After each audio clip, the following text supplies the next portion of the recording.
We're currently on the main straight at Circuit Zolder. We've driven all the way from the UK for that.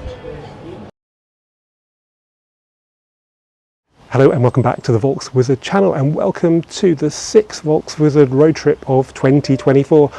Unlike most of the previous road trips, we're not going away in one of my cars, we're going away in this fantastic Mark 8.5 Golf R Estate that Volkswagen UK have kindly loaned me. I'll tell you more about that later, but it's the kind of journey this car is made for. So we're heading to northern Germany with three main reasons. One, to take in one of the best motor shows in the world.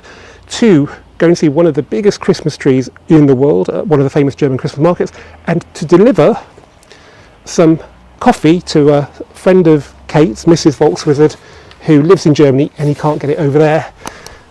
As usual, we're in a bit of a rush to cross the channel. We're going to head to Eurotunnel, so I'll see you when we get there. I've got to tell you this because I've just noticed it. You know the R has still got the haptic steering wheel. Well, they have changed something, unless I'm going crazy. It's overreading on the speedo by a few miles an hour, so I'm trimming the speed quite regularly to go up to 72 on the speedo, so I'm doing 70 on the nav. And on the old haptic steering wheel, you used to have to press the plus. It was like one with a really faint press and then 5 miles an hour with a deeper press. They've got rid of that now, and they've actually gone back to what was on the Mark 7 7.5 and actually on the non-haptic steering wheel, where you trim the speed with the set and the res. So res goes up 1 mile an hour, set goes down. The only problem is you have to be really precise with this, because if you go slightly off, you're looking at not at the steering wheel, you end up turning the cruise control off and you wonder why it started to decelerate when you wanted it to go a little bit quicker. So I'm sure you'll get used to it, but as ever, progress doesn't come without its problems. Another little thing which I haven't noticed, but that could just be me, I'm using travel assist mode, which is sort of semi-autonomous, and when you take your hand off the steering wheel, there's a really cool icon on the screen to tell you to put them back on. It looks like the hand on the steering wheel in the start of the Return of the Saint. Okay, we made it to Eurotunnel. We're actually early, so we're getting on an earlier crossing, so I need to rush this. There's Mrs. Volkswizard, who's coming on the trip. And there's the car then. So lapis blue, Golf R Estate, Estorils, sunroof, DCC, area view parking system, Pirelli Soto Zero winter tyres, which are actually really quiet. You need them when you go to Germany this time of year, and there's actually a bit of snow or sleet in the forecast, so it's quite good. 38 to the gallon on the way down, which isn't bad. It's not as good as the GTI would be, but I think it's pretty good for a car like this. Okay, let's get on the channel and head to the Belgian motor racing circuit you've probably never heard of. Okay, well, so much for getting on the early one. Queues at the French border control, so we're running a bit late. A couple of things though while we're waiting. If you've got a UQ5, don't buy a magnetic UK sticker because you can't stick it on the back of the car. As you can see, they've tried. It's now on the quarter panel.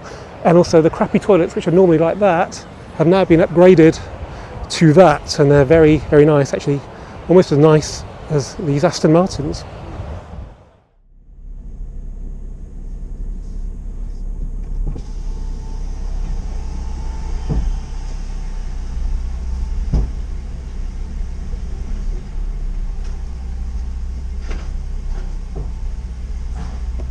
Well, this is probably the worst part of using Eurotunnel, unless you get the big coach. Can't look at the camera because I'm trying to not hit the mirrors on the toilets. They've now modified the curb so you're less likely to damage a wheel, but it's really easy to hit a mirror. So I'm just cruising along in probably first gear now. I really want to give these wheels back intact. Now, because I'm in a Golf, I thought I'd just use the normal carriage rather than the wide one, just to see how well it fits, because these were designed for cars from the 80s, and I think they've improved them in recent years because the track seems wider, so we've got a few inches either side. But the problem with that is that you're closer to these obstacles on the side, which are toilets or stairs in this case, and you can really smack your mirrors, so I've folded mine in. So yeah, it could be worse. I don't think you can really curb a wheel that easily on there, but yeah, it's much better for cars like this than it is for cars like this. So maybe one day Eurotunnel will spend some of their money on the carriages and not just on the terminal facilities. Another thing to watch on Eurotunnel is the tailgate smacking into the roof. So this does touch. If you've got a power tailgate like that Q5 which sits high already, it could get quite messy.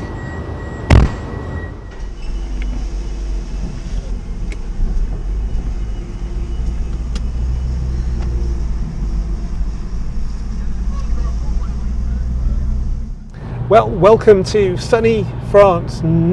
It's 12 degrees, which is good, but it's tipping it down with rain.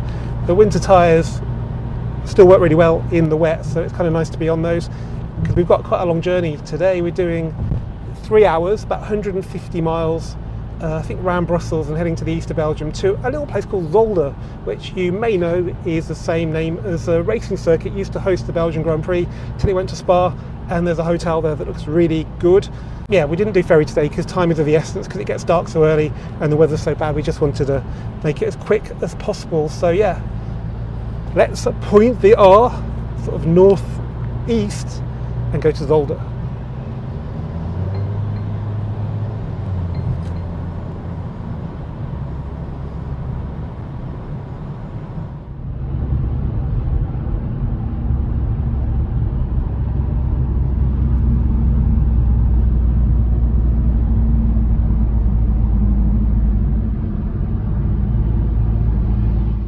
Well, welcome to Circuit Zolder in northeastern Belgium on day 2 of the Volkswagen Golf R Estate road trip. So we got here at 6 o'clock last night, hit a lot of traffic on the Brussels ring road, which I try and avoid at all costs, but we still made decent time. Still haven't had time to properly enjoy the R yet, but that should happen today because we're heading into Germany. We stayed at this hotel called Hotel de Pits. The Pits, it wasn't the Pits, it was actually quite good. It's got a pool, which they do charge you extra for, free parking behind a gate, which is really good, and it's not a bad location. It's probably slightly off the beaten track, but it's just interesting to come to Zolder, which is one of the least well-known circuits in the whole of Europe. So yeah, let's get on the road and see what today is going to bring us. It's definitely going to bring us some autobahn at least, and yeah, it's not raining, which is kind of a good start, and there's a bit of blue sky over there, which is definitely worth putting on this video because we may not see any more of it.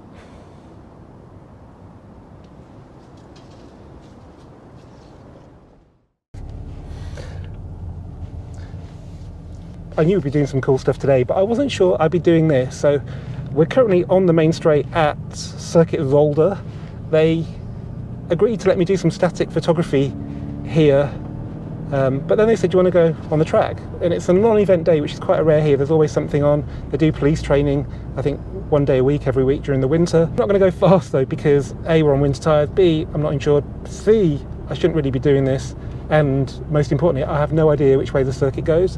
But I thought it'd be good to take you guys on a lap because it's nearer than the Nürburgring. They do track days. There's a really good hotel with good food, as you must have just heard in the video. And there's lots of events on, as Mrs. Volkswizard will try and tell you if she's not blinded by the sun. This place used to hold, the Belgian Grand Prix before Spa took it over. So it's not a go-kart circuit by any means. It feels really quite wide, actually. Sorry. They do cycling here, so do they do it on this track? Yeah, there's a velodrome. I don't think they do it on the track. They've got their own velodrome. But the Belgians love cycling. I think Eddie Merckx was Belgian. And there's a historic Grand Prix in July. A historic Grand Prix. Truck Grand Prix. Yeah, they like their truck Grand Prix. September. That's probably real fun to watch that. NASCAR. October. So is that the American? Must be. Maybe. They do like their American cars in some European countries. There's a BMX track. They hold the European Championships here.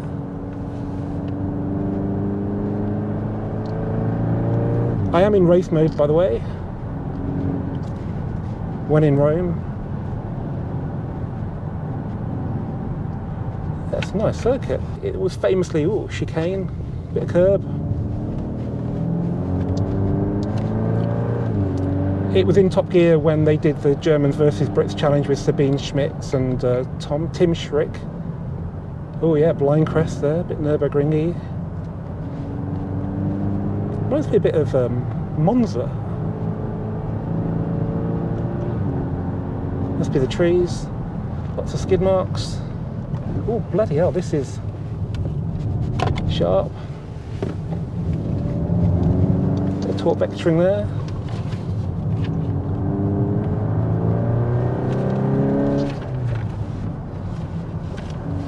Nice Banks corner now.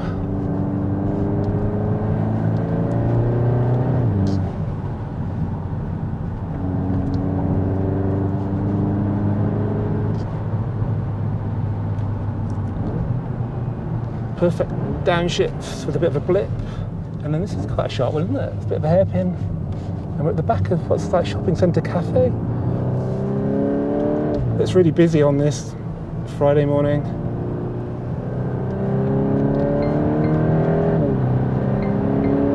I'm breaking the speed limit according to the car. It's hilarious on the racetrack, isn't it? And then it looks like a left and right onto the main straight. Yeah, some really flipping tricky corners.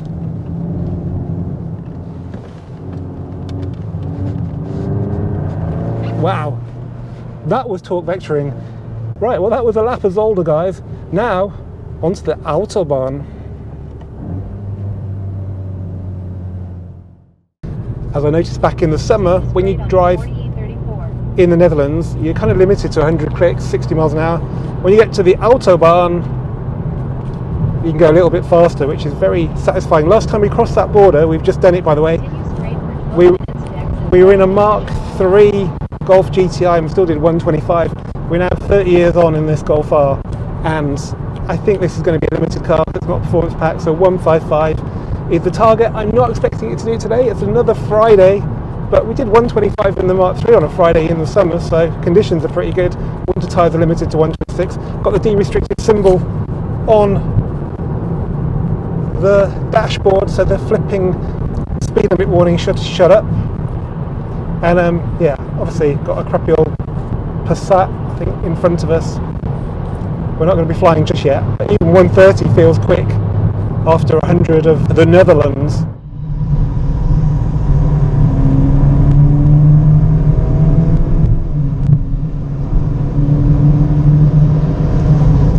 The reality of the autobahn, particularly on a Friday afternoon, but making it a bit easier, is that I've got the travel assist function, which is sort of semi-autonomous. It keeps the car in the lane better than lane assist. It does tell you to put the hand on the steering wheel quite a lot, but it still holds it in lane for quite a long time, and it also does stops you, obviously, like an active cruise does, and then starts again. So yeah, jams aren't great, but in this car they're less annoying than they usually are.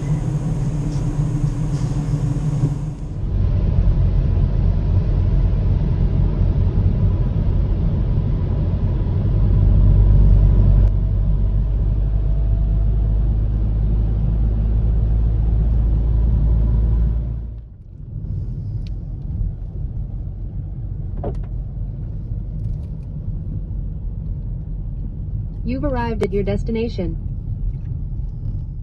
Well, welcome to Dortmund in Germany. You've probably not heard of this place. It's got a famous football team, but for us it's convenient because A, it's near the Essen Motor Show, which we're going to tomorrow, and B, it's near where one of Mrs. Volkswizard's friends lives, and that's who's having the coffee that we brought all the way from England. Had a pretty terrible drive here, really. Lots of traffic, lots of rain, but luckily it was only a shortish journey, so we're just over 100 miles, so it's still early. It's just after 3 o'clock, which is unusually early for us. We're in a place called the Westphalian Park, so it's quite green around here. There's quite a nice view. We're in the Radisson Hotel, the Radisson Blue, and we're in a standard room, as far as I know, booked on the app with a bit of a discount, just over £150 per night, plus parking, plus breakfast if you want it. It's just a normal hotel room. It's pretty good. So yeah, we're going to have a rest, then we're going to walk into Dortmund and see what is possibly the biggest Christmas tree in the world. It's actually 1,700 Christmas trees all tied together. They erect it with scaffolding.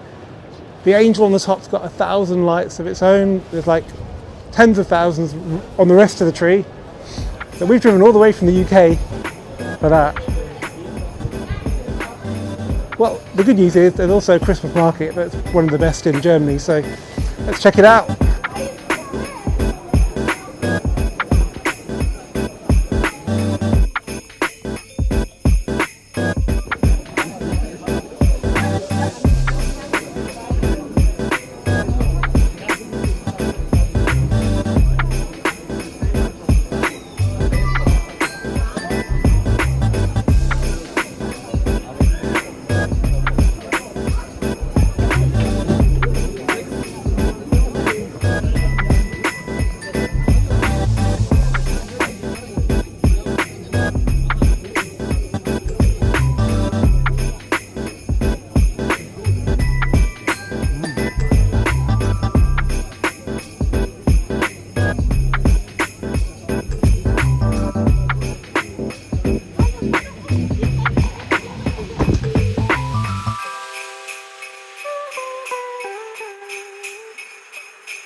So let's get on the road, get to the Essen Motor Show.